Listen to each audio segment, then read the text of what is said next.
Hey you. Yeah, you. Come here. I got some questions for you. Do you enjoy strategy games in the winter afternoon? Do you like when your choices matter? How about two-dimensional pornography? Heard your addiction's gotten pretty strong lately. Mommy's getting scared. Well, then I got just the thing for you. Even though you already read the title, you know what I'm gonna say. It's Sengoku.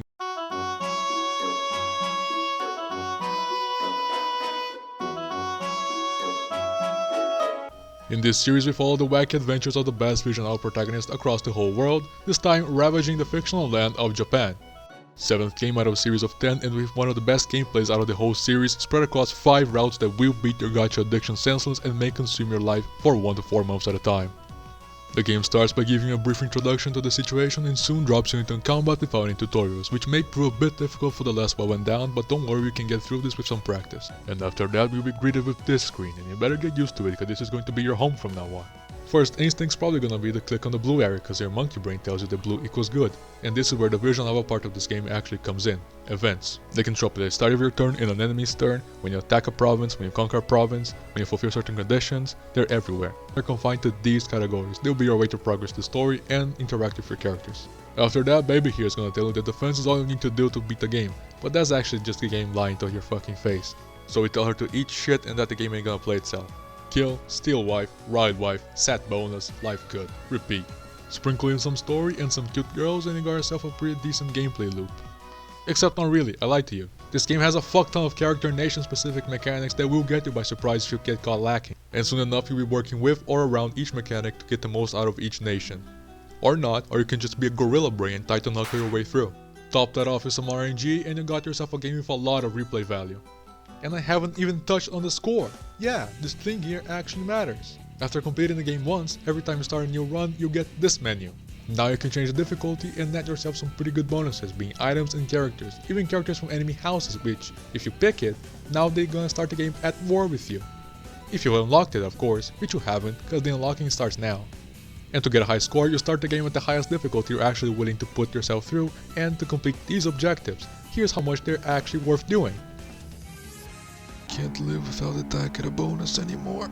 And probably the best place to get said highest score is on the sandbox route, which I'll talk about more later. About time I actually talked about the gameplay. War combat revolves around you controlling the territory being attacked, represented by this bar on top of the screen. As long as the blue is past the center, you win, no matter how many units you lose. And yes, they can die. You can control at most 6 units at once, each with their own amount of moves. This here in the middle is the number of total turns a battle can take, which is 25. Depending on where it's being attacked, there may also be a natural advantage. And to fight, you are given 14 types of units to play with, each with their own abilities and roles, and on top of that, each individual unit will have their own stats and skills, opening the way for you to play around and discover new ways to fuck the enemy over. Damage is based on both your stats and number of troops. Mostly stats. It's a problem to have big cock, but no cum. Buffs are also very important. Never forget that. Not all nations have all units. In fact, they have a very limited arsenal compared to you, but that doesn't stop them from bringing in the pain. Just 3 of them. There's also another type of combat, used in dungeons and boss fights, where units, levels, and stats matter the most. While reminiscing the gameplay of the previous game of the series, you get several consumables throughout, and when beating the last floor, you get an item. Dungeons are also where most bosses are located. There are several nations one may feel inclined to commit war crimes on, and some are not even necessary to beat the game. Going in no particular order are: God, I wish that were me, begging to be cucked, an actual whorehouse, Cuck Eternal, go on, kill the Iga, it'll be funny, I promise, best, girl, please, stop hurting me, Cuck Eternal, Daughter Edition, Filthy Creature, kill it already, Filthy Creature, kill it already, It's beginning to look a lot like fishmen. Ace of Spades,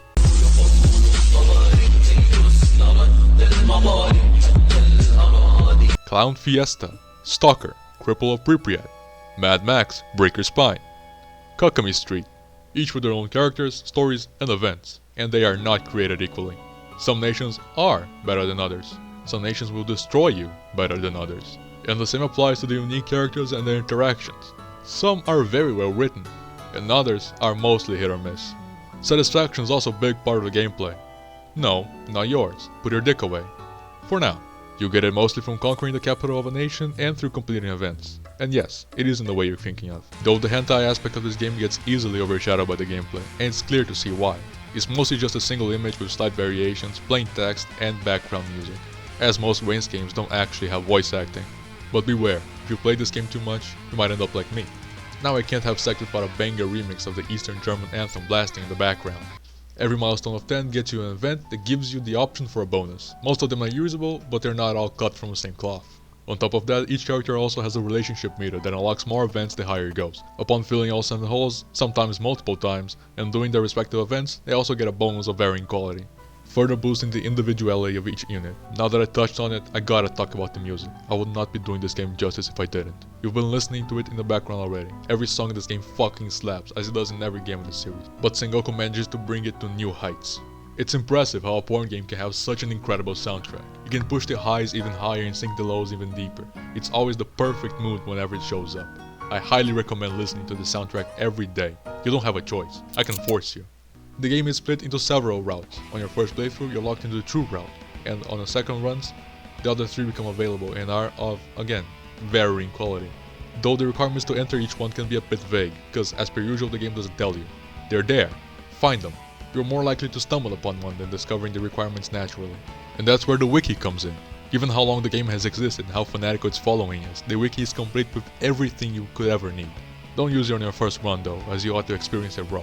But second time onwards, go crazy. You certainly need it. Besides the 4 real routes, you also have the sandbox route, which disables story-based events and lets you do whatever you want while keeping individual nation and character storylines. This is where you can explore everything the game has to offer without worrying about time management, and is the one you'll most likely be using to get the higher score and all those bonuses I talked about. Or you could get a high score saved from somewhere.